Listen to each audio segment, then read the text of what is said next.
This comes to you with huge thanks to our show sponsor, Resi. Resi is the UK's leading architectural platform, bringing together everything that you need to design, build and finance your dream project. Whether you're looking to extend, renovate or even build from scratch, book a free consultation at resi.co.uk. Hello everyone, once again, welcome to Move IQ Property Podcast. This is season 4, it's episode 5, and we're going to be talking kitchen and bathroom redesign considerations. Pretty much the first job an awful lot of people tackle. And I'm again very generously supported and sponsored by Resi and Nick Stockley, who is the chief. What's your title again, Nick? Chief Design Officer. Yeah, I'm called. Yeah. Excellent. Well, good to have you back. You're probably saying as well. You are the right person then to be talking about things to consider if you are looking to redesign your kitchen and bathroom. Apparently. It is the thing that people look and almost expect to tackle, isn't it? Kitchens and bathrooms. Yeah, definitely. I think there's lots of opportunities in there. It's what we use every day. Yeah. They generally kind of run out of like the fashion side of things over a few years, and that's a kind of in a way a low cost quick win, I suppose, at the end of the day for me. So a lot of people are doing it without a major disruption to their homes. I mean, so many people I meet when I'm taking a property search brief, whether it's in business or on the telly, one of the questions is would you be prepared to take on any work? And a lot of people say, no, I wouldn't, but I don't mind changing a kitchen or a bathroom. So I think it is kind of high on the hit list of things that people are prepared to consider, because it doesn't have to be complicated, does it? No, it doesn't. And I think a lot of people probably do it as well because it's quite a quick fix. Yeah. Like, you can control your costs, and it's your opportunity for it's quite a personal touch. Yeah. There's a lot of kind of preferences over like traditional shaker style kitchens versus contemporary. Bathrooms around different kind of usage, where it's a bath, a shower over, or big walk-in wet rooms. There's lots of things that can be done, and in theory, not complicated. Yeah, they're both such key rooms. The kitchen really is the hub of the home, and it's where people gather and cook and entertain and chat, and the bathroom is your own kind of private time, and it's privacy, and it's comfort, and it's a wake up in the morning or send you to sleep at night. So there's quite a lot of room for personality and personal choice in that. Yeah. But it doesn't have to be big changes, does it? You don't have to be spending a fortune to make actually what can appear quite transformational. Yeah, I think kitchen focus on first of all. It's a lot of it comes in. I know a lot the carcass, the structure of the kitchen doesn't mean you can't retain that and then quite easily strip down the cabinetry, the cupboards, and repaint, or even remove and replace with something from the same supplier. Change the handles, have a look at the worktop. So just from a kind of a cosmetic perspective, that's how you can really transform, like say, the kitchen. But you can also go beyond that as well if you wanted to, and change the flooring, look at, say, underfloor heating maybe, or look at opening up some of the elevation and getting more daylight in, even in a flat where you've got a roof, and you might want to pop a roof light in there and open up the roof. There's lots of things you can do beyond just, say, replacing the kitchen and how it kind of looks, obviously. And you can replace it again with another product, but that's when it becomes expensive and more complicated. And what about the bathroom, sort of cheap fixes in the bathroom? Yeah, I think a lot of it, again, will come down to, there are some challenges, and that's why I'm kind of like, in theory, it's not complicated. If it all goes to plan. If you're not moving the plumbing, then it can be pretty straightforward, can't it? Yeah, I think it can, definitely. If we're just literally looking to replace, say, tiles, floor finishes, the cabinetry itself, vanity units, little demister pad in there so it doesn't heat up when there's a lot of steam. They're really nice kind of touches. And obviously the shower enclosure, shower tray, glass. There's some really quick wins and quick fixes for sure.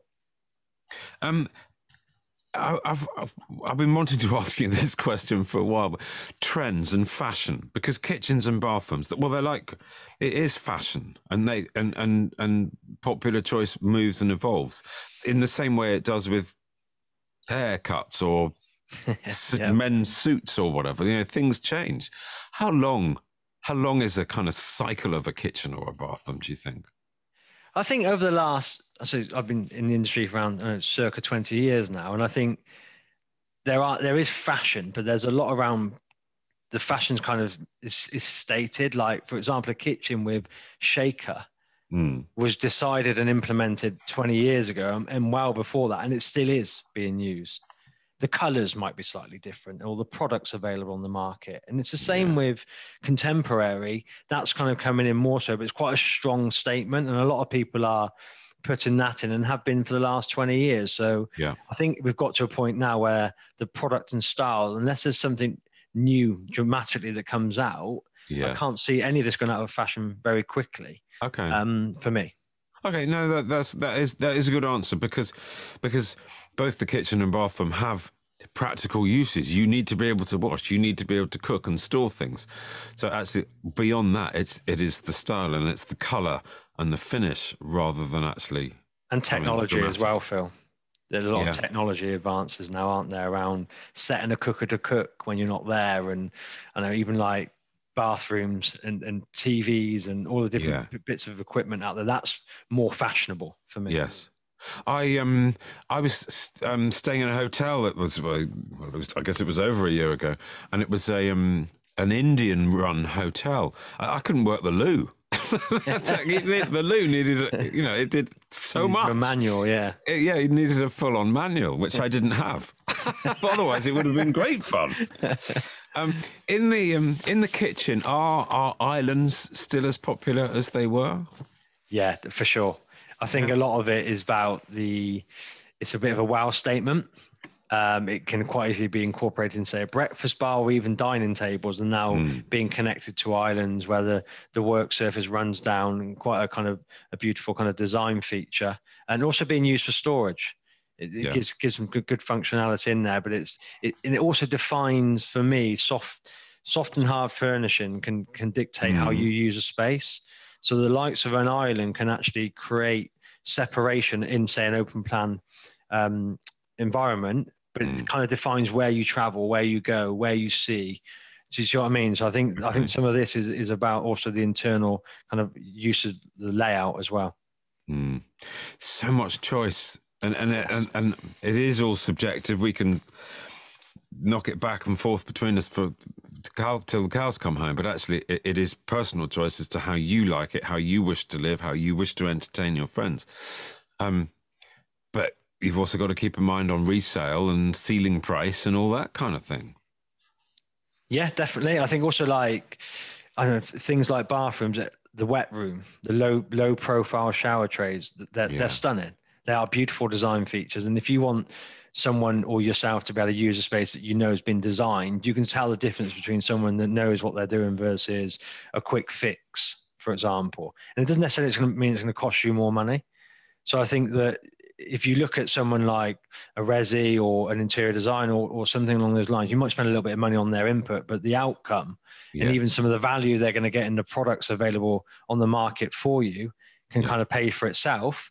And then the resale value, the attractiveness of that is we all do go into houses and look at daylight, space, sometimes even what could I do to this property, but we always look at the bathrooms, the kitchens, and gardens, for example. Yes, yeah.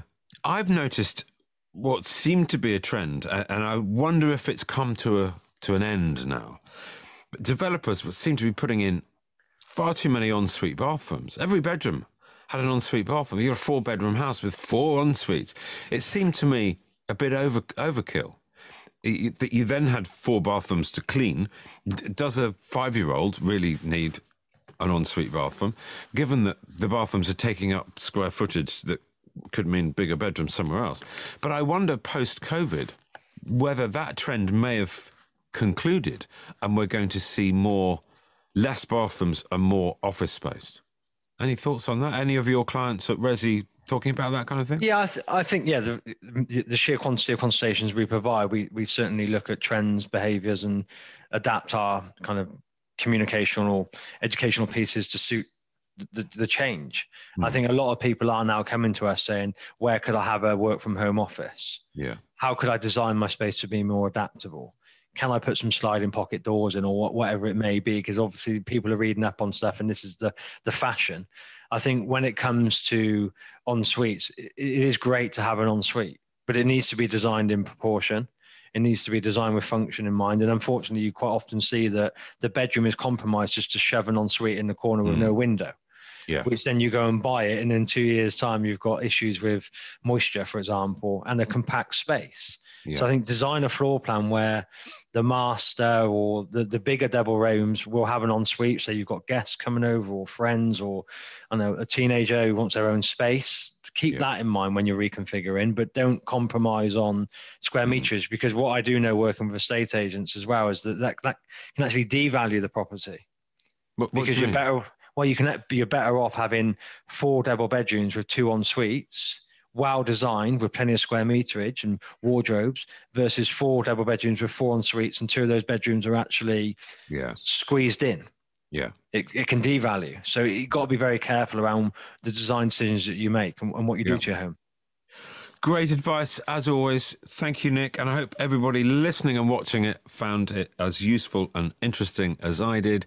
If you did, please tell your mates and tune in next time. Nice to see you all. Many thanks. Thanks, Phil.